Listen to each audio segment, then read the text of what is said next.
Go. All right. So Daniel, this is a little segment we do right before the podcast, right? And it's called Mind Your Business, right? Okay. And essentially, what Mind we're your doing, business. yeah, mind your business. Essentially, what we're doing is just asking questions, right?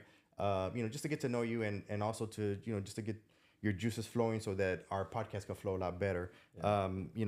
We've brought people into the podcast and they get kind of nervous, so it's like, hey, you know what? Let's start doing this little interview so that Yeah. we can get you flowing, right? So I guess I'm gonna start with your first question, right? And it says, what? Why is Daniel Naguera a mortgage broker? Like, what's your why? What separates you from all the other brokers in town? I honestly fall into this. I fell into this. Life just brought me through different. It's always the majority being in sales, but then life brought me into mortgage lending, and I've been doing it for the last 18. Is gonna be 19 years in October. So why this industry chose me? It's not really that I chose to do this. I have a minor in accounting from UTEP, right? And I do nothing. Well, it is numbers, but this is a completely different realm, and Yeah. so it's really life just brings you to know people, and then you eardrop about lending, and you start like, that's interesting, and then you start seeing the money, and everything starts falling in place, right? So I don't know if you know this, but I'm actually a loan officer, right? Oh no, I didn't know that. Yeah, Okay, I'm a loan okay. What am I officer, doing here, too, Melissa? yeah. No, I'm just kidding. I'm a loan officer, and I actually Wow, I brought you wow. here I brought you here to recruit you to Blueprint, right? Oh god. Yeah. So this is the surprise. Is this it? Like, is it recruiting? yeah. Wow, dude. Like, No. So no, I'm a loan officer, but I'm my business is really real estate. I'm a broker for Lionsgate Realty, right? And so I know that right now there's a lot, because I've actually hired a few loan officers. There's a lot of moving around in the industry right now. Why do you think that is? I think, in my opinion, they think the grass is greener somewhere else, dude. I mean, I think top producers, they stable. They don't tend to move around, in my experience. So it's if you move in the last 3 years 3 times, it's not a good candidate. I look at the NMLS number before I do the hiring, and if they've been with 3 different brokers in the last 3 years, I pass on that. They just gonna stay for a while, and they didn't produce on the firm before, and they still not gonna produce now. I just pass on that, honestly. So Oh, wow. yeah, I think that's the whole moving around. Now I go after the ones, because it's public records, right? I can look up your NMLS. I go after the ones who've been with the firm for more than 3 years. Those are the ones I want to capture, because you bring them, and it also what you offer, right, Nate? Yeah, what you offer as a lender, like what you offer, what you got going, and then make sure it's a good fit, and they'll stay. I mean, yeah. So what keeps? I guess what drives you to keep growing in this industry? It's just you. I was on the talking to Flor.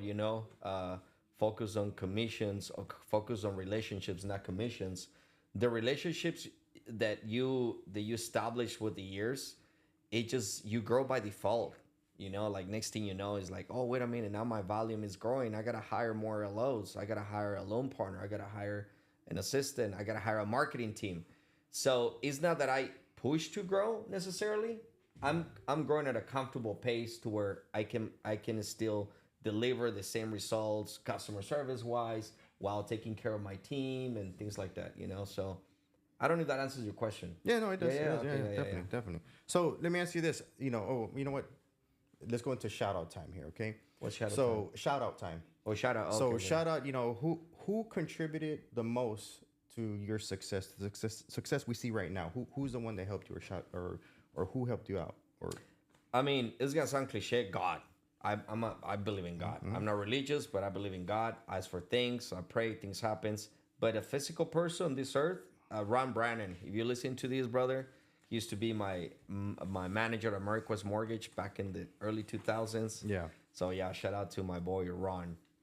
So You know him too? No. Okay, it's funny that so you I come from those. Actually, I come from that type of mortgage world. I started in mortgages, and that's the type of mortgages that we did. You didn't need a license at that time. No, you didn't. And so it was more of a telemarketing deal. It really was. We were It literally really was, calling. yep. Yeah, we were calling from New York all the way to California. Yeah, I was all booking day. deals in in Virginia. Yes. Yeah. Yes. Yeah. Refinancing, doing all Yeah. kinds of crazy stuff. But, Yeah. it's funny because I got out of the business right whenever when the mortgage, they started 2008. they might get licensed. Yeah. Actually, I got out in 2006.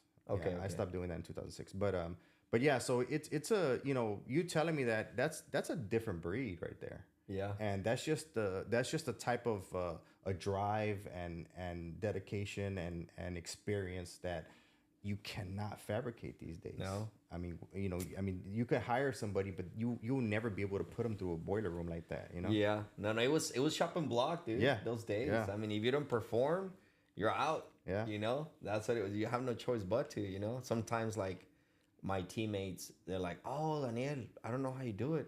I'm like, bro, it's like standard for me. This is like a Tuesday in the afternoon, and they're like, "What?" Like, So let's talk about your origin story here, right? If Hollywood knocked on the door today and said, "Hey, you know what, Daniel, we want your story. Your story's super interesting. How would it go? Pitch it to me like you would pitch it to a Hollywood guy studio." Yeah. I mean, not boring. Not boring, right, Melissa? Not boring. It's so diverse, man. I get to leave. I get to leave like in a month's time what people live in 3 years, And honestly, thanks to this industry, a lot of it is so diverse. I get to meet very interesting people. I don't know if you know this, Nate, but we have a big presence internationally, Mexico, Central and South America, because we fund a lot of international buyers, right? And so I get to meet interesting people from all realms and not to mention the fact that Houston is very diverse. So you get to talk to people from El Salvador, a family from India, when one family buys a family of 8 people buy a house in Sugarland. Yeah. You know what I mean? So it's very interesting. So if I was to pitch it to a Hollywood producer, I don't know, I'll probably land in the hands of what is this guy? Quarantino, the guy that who directs El Tarantino. yeah, the guy directs like the real savage movies.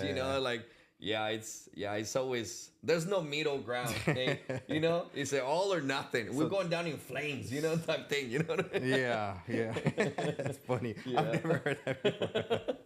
So yeah, dude. So why did you decide to start your own company? Like what made you decide to say, "Hey, you know what? I'm gonna start my own shop"?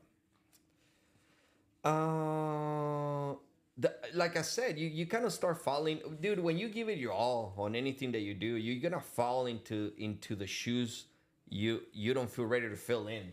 And so I start getting more business than the firm I was working for couldn't handle, and I was leaving a lot of business on the table because they didn't have the products. Yeah. So I'm thinking like, oh my God, if I was able to do this church for 3.5 million or what have you, I would have made this much money. So that's you start getting those kind of business on different construction loans or machinery and things like that. You start broadening your horizons. What else can I do?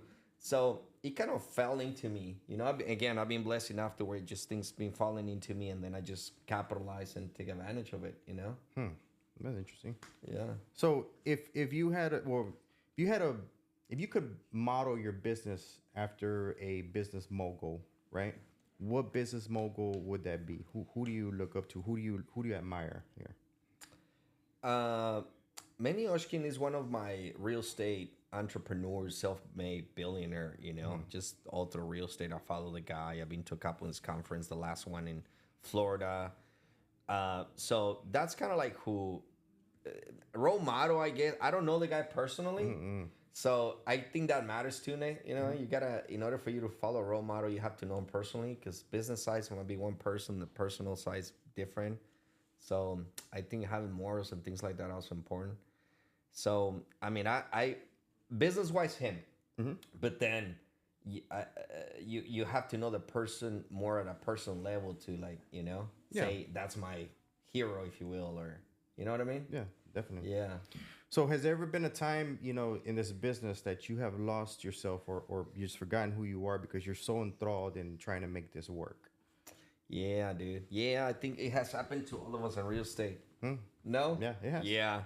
You deal with the one transaction, you start losing ground of, wait a minute, why am I doing all this for why am I forcing this transaction?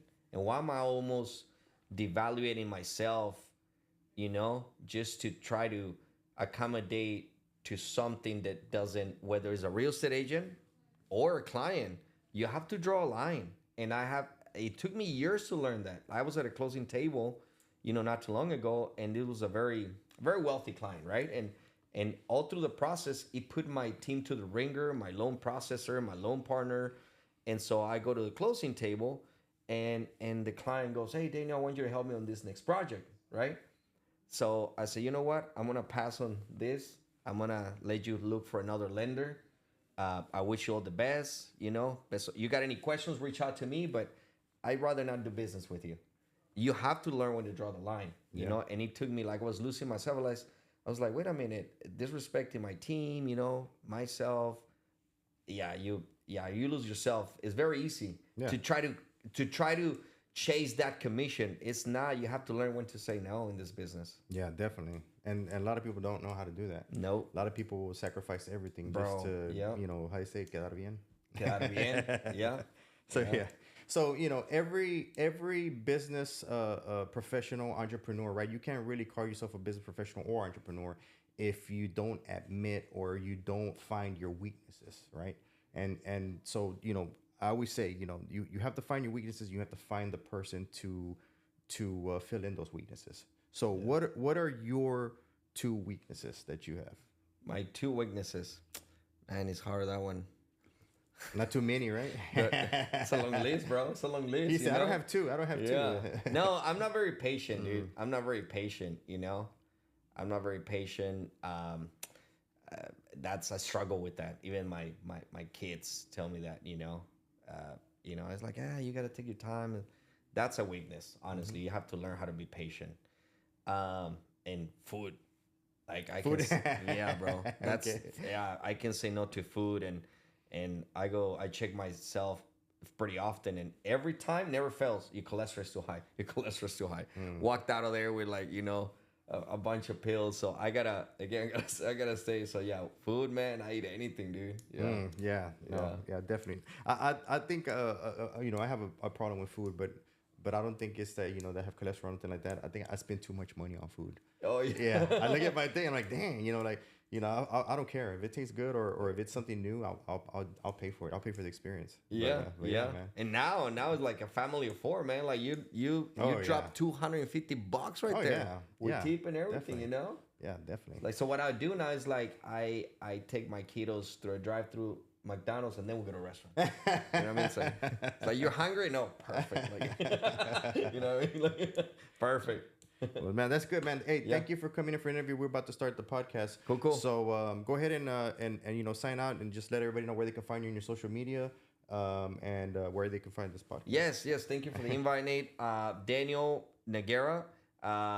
Our social media is Home Mortgage Houston.